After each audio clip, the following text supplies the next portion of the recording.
नमस्कार, मैं अभिषेक सुराणा, जिला कलेक्टर चुरू। आप सभी जिले वासियों से रूबरू होते हुए मुझे ये बताते हुए बड़ा हर्ष हो रहा है कि हम आने वाले सैटरडे, संडे और मंडे, शनिवार, रविवार और सोमवार को 22, 23, 24 तारीख को चुरू महोत्सव का आयोजन कर रहे हैं, जिसमें चुरू की संस्कृति, चुरू की विरासत और चुरू के जो इतिहास है उन सबको यहाँ पे सेलिब्रेट किया जाएगा। इसी क्रम में रिजर्व पुलिस लाइन में चुरू में हम ये आयोजन कर रहे हैं।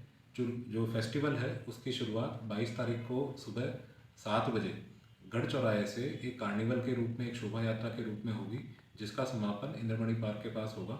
इस शोभा यात्रा में विभिन्न आपको कार्यक्रम देखने को मिलेंगे और जगह जगह शोभा यात्रा का स्वागत होगा। जगह जगह अलग अलग परफॉर्मेंसेज होगी। लोकल हमारे जितने भी स्कूल्स हैं, हमारे लोक कलाकार हैं, वो इस शोभा यात्रा में अपना परफॉर्मेंस देंगे। इस शोभा यात्रा के पश्चात फेस्टिवल की विधिवत शुरुआत रिजर्व पुलिस लाइन में लगभग 10:30 बजे के लगभग फीता काट कर करी जाएगी और अतिथियों के द्वारा मेला ग्राउंड का अवलोकन करके, और उसके बाद जो हमारा कला मंच है जिस पे हम विभिन्न कलाओं के जो हम कॉम्पिटिशन्स करा रहे हैं, जिसमें पीछे बीते कुछ दिनों में आप लोगों ने बढ़ चढ़कर 500 से अधिक लोगों ने पिछले 3 दिनों में रजिस्ट्रेशन किया है। चाहे डांस हो, चाहे फोक डांस हो, फोक सॉन्ग हो, नेल आर्ट हो, अलग अलग भांति भांति के पेंटिंग कॉम्पिटिशन हम लोग करा रहे हैं, जिसमें युवाओं ने, महिलाओं ने बढ़ चढ़कर भाग लेना है। और कला मंच पर जो फिर है हमारा उद्घाटन समारोह होगा। उसी क्रम में दिन भर जो है वहाँ पे क्राफ्ट बाजार लगाया जाएगा, राज्यवी का मेला रहेगा, कई सारी प्रतियोगिताएं वहाँ पे होगी, खाने के स्टॉल्स होंगी और बच्चों के लिए कई सारी विविध गतिविधियाँ होगी। शाम में 22 तारीख को शाम को सबसे पहले हमारी विभिन्न परफॉर्मेंसेज वहाँ पे रहेगी, जिसके अंदर सबसे जो महत्वपूर्ण है वो ये है कि हमारी जो पद्मश्री गुलाबो सपेरा है उनके द्वारा नृत्य की प्रस्तुति दी जाएगी। प्रसिद्ध कोरियोग्राफर संतोष नायर के द्वारा निर्देशित वाइब्रेंट इंडिया नृत्य, जिसमें पूरे भारत के अलग अलग जो राज्यों का नृत्य है, चाहे मणिपुरी, कुचिपुड़ी, उस सब की परफॉर्मेंस दी जाएगी। बॉलीवुड के जो पार्श्व गायक है रविंद्र उपाध्याय, जो कि राजस्थान से ही बिलोंग करते हैं, वो अपनी परफॉर्मेंस देंगे। और इसी दिन एंड में कोक स्टूडियो फेम भवरी देवी, जो कि चुरू से ही बिलोंग करती है, वो भी अपनी परफॉर्मेंस देगी। इसी क्रम में 23 फरवरी को सवेरे 10:30 बजे से यूथ और स्टार्टअप्स पे फोकस करते हुए विशेष सत्र रखे जाएंगे। प्रवासी सम्मान समारोह का आयोजन किया जाएगा, हैकाथॉन प्रतियोगिता और अन्य सभी प्रतियोगिताएं आयोजित करी जाएगी। और शाम में हमारे चुरू के ही 4 बार के ग्रेमी अवार्ड विजेता रिकी केज के द्वारा एक लाइव इन म्यूजिक कंसर्ट का आयोजन किया जाएगा और उसके पश्चात एक बॉलीवुड सूफी रॉक बैंड जिक्र के द्वारा सांस्कृतिक प्रस्तुतियाँ दी जाएगी। इसी क्रम में तीसरे दिन 24 फरवरी को हम लोग एक साहित्य उत्सव एक मनाएंगे, जिसमें चुरू की जो साहित्य परंपराएं रही हैं उसके बारे में यहाँ पे चर्चा, परिचर्चा, किताब राइटिंग सेशन और अलग अलग चीज़ें रखी जाएगी। इसमें शाम में 24 तारीख को शाम को प्रसिद्ध रंगकर्मी अतुल सत्य कौशिक के द्वारा लाइव इन थिएटर प्रेम रामायण का आयोजन किया जाएगा और साथ में कवि सम्मेलन का आयोजन किया जाएगा। कवि सम्मेलन में विभिन्न कवि जैसे लोकेश कुमार साहिल, अरुण जैमिनी, अमन अक्षर, जुबैर अली, तबिश, विवेक पारिक, इति शिवहरे, कई सारे साहित्यकार इसके अंदर प्रस्तुतियाँ देंगे। मैं चुरू जिले के समस्त चुरूवासियों से यही कहूँगा कि ये एक मौका है कि हम अपनी विरासत को फिर से संजोएं और साथ मिलकर सब एक साथ जुड़कर हम सेलिब्रेट करें चुरू की विरासत को, चुरू की संस्कृति को। और इसी क्रम में हम ये चाहेंगे कि आप सभी अधिक से अधिक संख्या में इस मेले में पधारें, अलग अलग आयोजनों का पार्ट बने। आप कंपटीशन में हिस्सा लेना चाहते हैं तो उससे आप जुड़ें और आप अदरवाइज भी शाम को मेला ग्राउंड में आए। ये फेस्टिवल पूर्णतः निःशुल्क है, किसी तरह का चार्ज नहीं लिया जा रहा है। आप सभी बढ़ चढ़कर हिस्सा लेंगे, अपनी प्रतिभा का प्रदर्शन करेंगे तो हमें बहुत अच्छा लगेगा। मैं एक बार पुनः जिला प्रशासन और हमारी पूरी टीम की तरफ से आप सभी को चुरू महोत्सव में इनवाइट करता हूँ। आप सभी पधारें, आपका बहुत बहुत स्वागत है। धन्यवाद। जय हिंद, जय भारत। सुजानगढ़ निवासी लंदन प्रवासी चाय के बड़े बिजनेसमैन बिग बॉस के नाम से प्रसिद्ध निर्मल सेठिया की कहानी, प्रेम कहानी देखें। चाय के बिजनेस से बिग बॉस बने निर्मल सेठिया ने अपनी पत्नी की याद में यूके में 6500 करोड़ की म्यूजियम बनाया है। इसको आपको जानकर हैरानी होगी, म्यूजियम में 25 करोड़ रुपए की लागत की एक केतली है। इस केतली पर गोल्डन डायमंड जड़े हुए हैं। ये केतली दुनिया की सबसे महंगी केतली बताई जाती है। इसके रिकॉर्ड गिनीज बुक में भी दर्ज है। जी हाँ, राजस्थान के सुजानगढ़ कस्बे से निकले न्यू बीच चाय के बिजनेसमैन निर्मल सेठिया ने नलनल में पत्नी की याद में अनोखा बेश कीमती म्यूजियम बनाया। इस म्यूजियम में 65 करोड़ की चाय की जुड़ी हुई आइटम है। इसमें 25 करोड़ रुपए की केतली है जो गिनीज वर्ल्ड बुक में दर्ज है। 80 साल के बिजनेसमैन की पत्नी चित्रा सेठिया का 15 साल पहले निधन हो गया। बिजनेसमैन यूके के कैम्ब्रिज ऑटिज्म सेंटर में लंदन में Chitra centre for robotics mask की शुरुआत की। इसके साथ ही विक्टोरिया एल्बर्ट म्यूजियम में लंदन में सेंट्रल कोर्ट में गैडली भी चित्रा के कलेक्शन ईगो नामक केतली से सबसे ज्यादा चर्चा है। चित्रा कलेक्शन में 3300 दुर्लभ चाय की केतलियां मौजूद है। ईगो इस्ट नामक इस अनोखी चाय की केतली में लगभग 25 करोड़ की कीमत बताई गई, जो कि रूबी डायमंड गोल्ड से जुड़ी है। दावा किया जाता है कि दुनिया की सबसे महंगी केतली है। पत्नी की याद में सेठिया ने नई दिल्ली में एक मंदिर बनाने के बाद कुरुक्षेत्र में तिरुपति मंदिर बनाया। सुजानगढ़ में भी सेठिया फाउंडेशन से चलाया जा रहा है। निर्मल सेठिया फाउंडेशन द्वारा सुजानगढ़ में शैक्षणिक क्षेत्र पर काम किया जाता है, जहाँ पे सुजानगढ़ में विशाल गर्ल्स कॉलेज का संचालन निर्मल सेठिया फाउंडेशन द्वारा किया जा रहा है। Well, my name is Nirmal Sethia.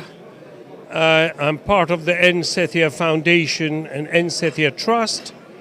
The group is involved in sugar refining, the security printing, gold mining, and investment banking. But I am personally responsible for, as a tea taster, for a company called Newbie Teas, which also belongs to the foundation and the trust. Newbie Tea is considered as the world's finest tea company, with the mission not trying to make money but trying to promote tea culture and trying to create an awareness in the masses how the fluoride मानव सेवा संस्थान महावीर सेवा संस्थान कोलकाता संयुक्त तत्वाधान में स्वर्गीय रणजीत सिंह चौरड़िया स्मृति में चौरड़िया परिवार के द्वारा निःशक्त जनों के लिए 11वां निःशुल्क कृत्रिम हाथ के पांव क्लिपर शिविर का आयोजन किया जा रहा है। 19 से 22 फरवरी तक आयोजित किया जाएगा। ये लोहारगढ़ स्थित मानव सेवा संस्थान में सुजानगढ़ मानव सेवा संस्थान में जिला कलेक्टर के मुख्य अतिथियों का कार्यक्रम आयोजित किया गया, जिसमें जिला कलेक्टर सहित अतिथियों ने दिव्यांगों का रजिस्ट्रेशन वितरण किया। साथ ही महावीर सेवा सदन कोलकाता की क्लिपर बनाने वाली टीम द्वारा दिव्यांगों टेक्निशियनों द्वारा स्वागत किया गया, अभिनंदन किया गया।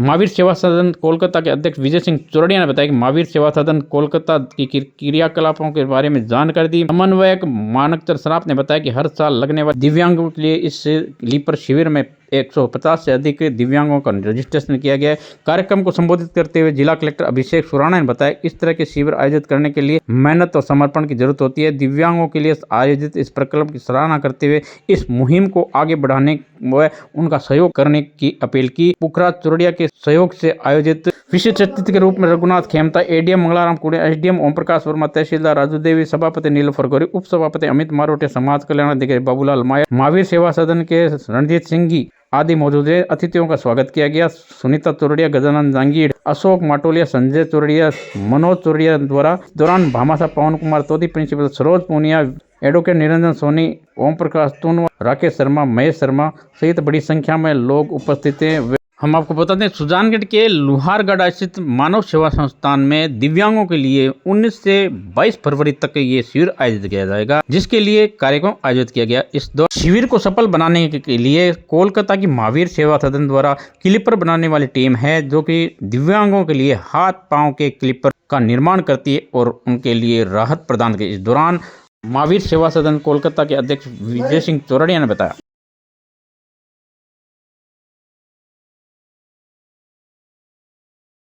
अपने भविष्य को लिए तैयारी करना एक मानव सेवा संस्थान का एक लक्ष्य है, जो हम निरंतर पिछले 17 सालों से इसको हम सुचारू रूप से चला रहे हैं। बच्चे हम सुजानगढ़ के आसपास, टुलू डिस्ट्रिक्ट के आसपास बच्चों को हम यहाँ लाते हैं और ये क्लास 5 से लेके और ऊपर की क्लास का कोई वो सीमा नहीं है। वो कितना भी जहाँ पे भी आगे पढ़ सकते हैं, कॉलेज में भी पढ़ सकते हैं और अग्रिम शिक्षा भी देना अगर उनको इच्छा है तो वो भी हम निःशुल्क बिना किसी पैसे के यहाँ उनको रखते हैं। उनको अच्छी से अच्छी स्कूल में यहाँ शिक्षा हम देने की चेष्टा। मानव सेवा संस्थान में महावीर सेवा सदन के सहयोग से ये 11वां विकलांग कैंप लगाया गया है, जिसमें करीब 150 से आसपास 150 से ज़्यादा व्यक्तियों को हाथ पांव और कैलिपर दिया जाएगा। 19 तारीख से लेकर 22 तारीख तक ये कैंप चालू रहेगा और ये मानव सेवा संस्थान का बहुत बड़ा सौभाग्य है कि हमने करीब 1500 से ज़्यादा व्यक्तियों को अभी तक हम ये सेवा दे चुके हैं और आगे भी हमारे कार्यक्रम चलता रहेगा।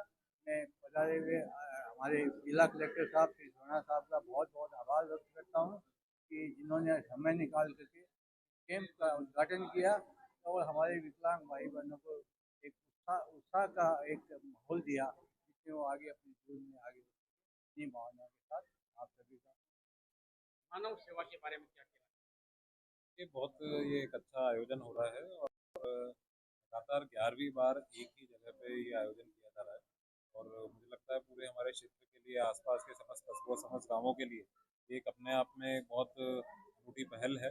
और मैंने यहाँ जो टीम है मानव सेवा संस्थान की, महावीर सेवा सदन की, अनुरोध भी किया है कि हम इसको परमानेंट सेंटर बनाएं और साथ ही जो हमारे दूसरे कस्बे हैं वहाँ पे भी हम इस प्रकार का कैंप आयोजित करें।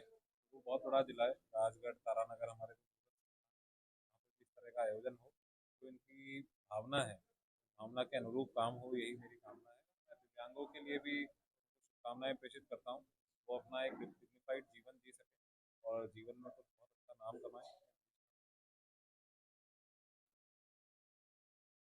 मैं आपको बताना चाह रहा हूँ, इंडिया गेट एक ऐसी धरोहर है भारत की जो कि कर्तव्य पथ पर बनाया हुआ एक ऐतिहासिक स्थल है, शहीदों के प्रति बनाया हुआ सम्मान का स्थल है। मैं आपको दिखाना चाह रहा हूँ, प्रतिदिन लोग यहाँ पे घंटे में सैकड़ों और पूरे दिन में लाखों की तादाद में यहाँ पे आते हैं दर्शन करने के लिए, देखने के लिए दूर दूर से, और फोटो खिंचाते हैं, सेल्फी खिंचाते हैं, क्योंकि ये प्रसिद्ध है इंडिया गेट के नाम से। और मैं आपको ये भी जानकारी देता हूँ कि 26 जनवरी और गणतंत्र दिवस पर विशेष तौर पर भारत सरकार की परेड कई वर्षों से दिखाई देती है, इस कर्तव्य पथ पर इंडिया गेट से निकलती है और यहाँ से चलती है।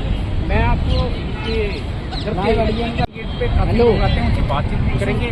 यहाँ पे काफ़ी लोग हैं जो कि सुबह से ही आते हैं, फोटो खिंचाते हैं। इंडिया गेट के बारे में क्या जानते हैं आप? पब्लिक आते हुए देखी है मैंने, बहुत ज़्यादा पब्लिक आती है और अभी भी देखो आपको भीड़ दिख रही है। कहाँ से हैं आप? मैं दिल्ली से। क्या करते हो? मैं जॉब करता हूँ दिल्ली में। हाँ मैं आ जाता हूँ, वैसे अभी तो मैं कुछ दिनों बाद आया हूँ, वैसे ये अभी 3 महीने फिलहाल 3 महीने बाद ही आया हूँ। बाकी हमारा चक्कर लगता रहता है, जब फ्रेंड की छुट्टी, ऑफिस की छुट्टी होती है जब भी हम आते रहते हैं। कैसा महसूस करते हैं इंडिया गेट के बारे में? इंडिया गेट के बारे में तो यही महसूस इंडिया गेट की जब ज्योति देखते हैं इंडिया गेट तो थोड़ा गर्व सा लगता है कि नाइट में आते हैं? हाँ नाइट में कैसा माहौल रहता है? नाइट में भी मतलब अभी तो दिन से ज़्यादा दिन से कम पब्लिक रहती है, नाइट में दिन में ज़्यादा पब्लिक रहती है। क्या रहता है यहाँ पूरे में बहुत ज़्यादा रश रहता है, बहुत ज़्यादा उधर की तरफ ज़्यादा लाइटिंग कैसी रहती है? लाइटिंग बहुत अच्छी रहती है, लाइटिंग बहुत कहाँ प्यारी। के हो आप? क्या नाम है? दिल्ली यश। ये दिल्ली के यश हैं जिन्होंने मेरे को जानकारी प्रदान की है इंडिया गेट के बारे में, क्योंकि ये काफ़ी जानकारी रखते हैं और इन्होंने काफ़ी जानकारी दी।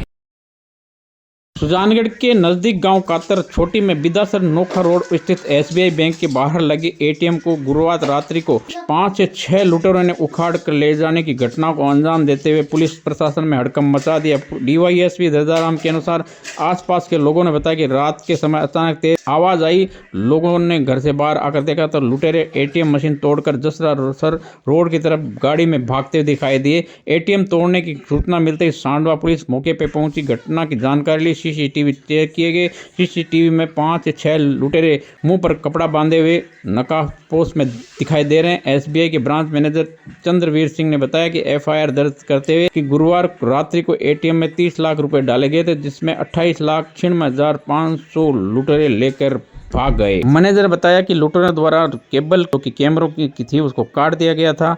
लूट की पूरी जानकारी सिस्टम के चेक करने बाद में पता चलेगी। एटीएम में लगे सीसीटीवी के अनुसार लगभग 2:30 बजे की घटना है। 6 मिनट के अंदर अंदर लुटेरों ने इस घटना को अंजाम देते हुए एटीएम को उखाड़ने की घटना को अंजाम दिया। लुटेरे ले गए। साथ में हम आपको बता दें सीसीटीवी में लगातार नजर आ रहे हैं लुटेरे। सीसीटीवी में देख सकते हैं आप, बैंक के बाहर जो लगा हुआ है, रात को 2:30 बजे बाद का ये सीसीटीवी में लुटेरे आते नजर आते हैं। एटीएम के अंदर एटीएम के पीछे हाथ डालकर चेक करते हुए नजर आते हैं। साथ में उसका दूसरा साथी भी आता है, स्क्रू ड्राइवर की सहायता से मशीन खोलने की कोशिश करते हुए दिखाई देते हैं। चौथा साथी, तीसरा साथी, 500 साथी भी अंदर आते हैं, मदद करते हैं। काफी देर मशक्कत के बाद में नहीं खोल पाते हैं एटीएम को और मशीन को लोहे की तार से बांधकर खींचते हैं। लगभग 6 मिनट की, इस 6 मिनट में इस घटना को अंजाम देते एटीएम को उखाड़ने में कामयाब हो जाते हैं लुटेरे और एटीएम सहित पैसे सहित लेकर भाग जाते हैं।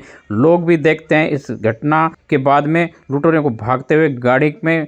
पुलिस प्रशासन पीछे पड़ा हुआ है, अभी तक लुटेरों का नहीं पता चला है। तकनीकी रूप से बताया जा रहा है लुटेरे एटीएम तोड़ने के मास्टरमाइंड भी हो सकते हैं। हम आपको बता दें ये गांव कातर का एटीएम का सीसीटीवी का दृश्य है, जिसमें आप देख सकते 5 से अधिक लुटेरे इस एटीएम में घुसते हैं और लूट की घटना को अंजाम देते हुए 28 लाख से अधिक रुपए से भरा एटीएम उखाड़ कर ले जाते हैं तार लगाकर। वहीं आपको बता दें पुलिस प्रशासन लुटेरे की तलाश जारी है, अभी तक पुलिस को नहीं मिली है सफलता। आखिर कब पकड़े जाएंगे एटीएम उखाड़ने वाले लुटेरे।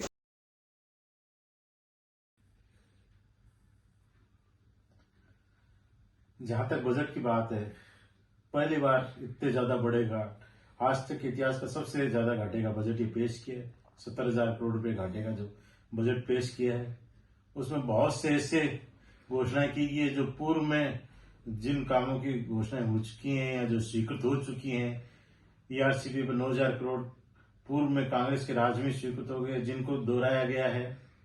इसी तरह से सीवरेज के कार्यों की है, अमृत 2 के जिसमें है ड्रेनेज के जो कार्य पूर्व में स्वीकृत हो चुके थे।